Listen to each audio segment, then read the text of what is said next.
ಕುರುಬನು ಕುರಿಹಿಂಡನ್ನು ಹೇಗೋ ಹಾಗೆ ನೀನು ಮೋಶೆ ಆರೋನರ ಮುಖಾಂತರ ನಿನ್ನ ಪ್ರಜೆಯನ್ನು ಕರೆದೊಯ್ದಿ. ಶನಿವಾರ 12 ಜುಲೈ 2025 ಇಸ್ವಿ.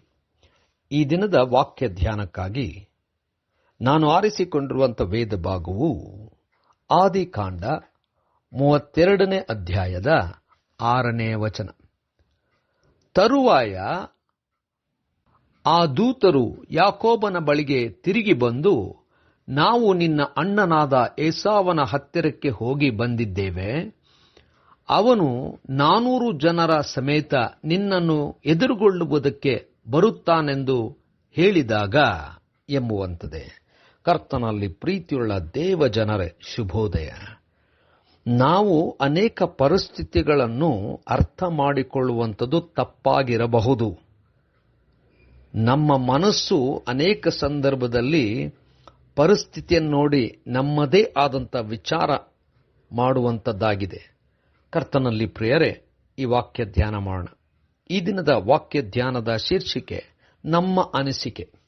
ಕರ್ತನಲ್ಲಿ ಪ್ರಿಯರೇ,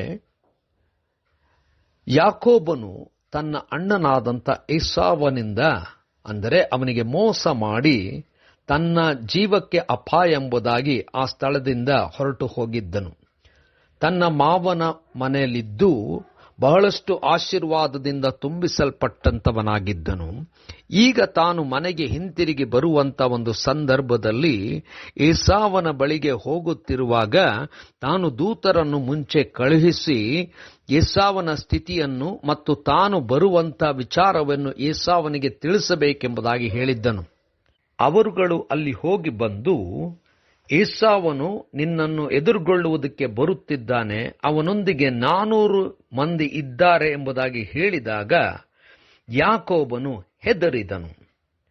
ಯಾಕೋಬನು ಏಸಾವನು ಒಬ್ಬಂಟಿಗನಾಗಿ ಬರುತ್ತಿಲ್ಲ, 400 ಜನರೊಂದಿಗೆ ಬರುತ್ತಾನೆಂಬುದಾಗಿ ಹೇಳುವಾಗ ಅವನಿಗೆ ತನ್ನ ಜನರಿಗೆ ಅಪಾಯ ಇರಬಹುದು ಎಂಬುದಾಗಿ ತನ್ನ ಮನಸ್ಸಿನಲ್ಲಿ ತಿಳ್ಕೊಂಡನು. ಕರ್ತನಲ್ಲಿ ಪ್ರಿಯರೇ, ನಿಜವಾದಂಥ ಸಂಗತಿ ನೋಡುವಾಗ ಏಸಾವನು ಬಂದು ಅಪ್ಪಿಕೊಂಡು ಕಣ್ಣೀರಿಟ್ಟು ಯಾಕೋಬನನ್ನು ಸ್ವೀಕರಿಸಿದನು.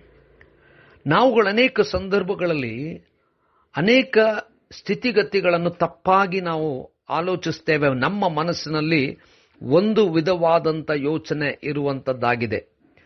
ನಮ್ಮದೇ ಆದಂಥ ಯೋಚನೆಗಳನ್ನು ಮಾಡಿಬಿಡುತ್ತೇವೆ, ಆದರೆ ನಿಜ ಸ್ಥಿತಿ ಬೇರೆ ಆಗಿರಬಹುದು. ನಾವುಗಳು ಅನೇಕ ಸಂದರ್ಭದಲ್ಲಿ ವ್ಯಕ್ತಿಯನ್ನು, ಪರಿಸ್ಥಿತಿಯನ್ನು ಮತ್ತು ಕೆಲವು ವಿಚಾರಗಳನ್ನು ತಪ್ಪಾಗಿ ನಮ್ಮ ಮನಸ್ಸಿನಲ್ಲಿ ಇಟ್ಟುಕೊಳ್ಳುತ್ತೇವೆ, ಆದರೆ ನಿಜ ಸ್ಥಿತಿ ಬೇರೆಯೇ ಆಗಿರಬಹುದು. ಅದಕ್ಕೆ ನಾವು ದೇವರನ್ನು ನೋಡುತ್ತಾ, ದೇವರನ್ನು ನಂಬಿ ಯಥಾರ್ಥವಾಗಿ ಸರಿಯಾದಂಥ ರೀತಿಯಲ್ಲಿ ಪರಿಶೀಲಿಸಿ ಉತ್ತಮವಾದದ್ದನ್ನೇ ನಾವುಗಳು ನಮ್ಮ ಮನಸ್ಸಿನಲ್ಲಿ ತಿಳ್ಕೊಳ್ಳುವಂತೆ ದೇವರು ನಮಗೆ ಜ್ಞಾನ ಕೊಡಲಿ ಎಂಬುದಾಗಿ ಬೇಡಿಕೊಳ್ಳೋಣ. ಕರ್ತನೆ, ದಯಾಮಯ ಸ್ವಾಮಿ, ನಾವು ಪರಿಸ್ಥಿತಿಗಳನ್ನು, ವ್ಯಕ್ತಿಗಳನ್ನು ಸರಿಯಾಗಿ ಅರ್ಥ ಮಾಡಿಕೊಳ್ಳಲು ಮನಸ್ಸು ಕೊಡು. ಯೇಸುವಿನ ನಾಮದಲ್ಲಿ ಪ್ರಾರ್ಥನೆ ಬೇಡಿದೆವು ತಂದೆಯೇ, ಆಮೆನ್.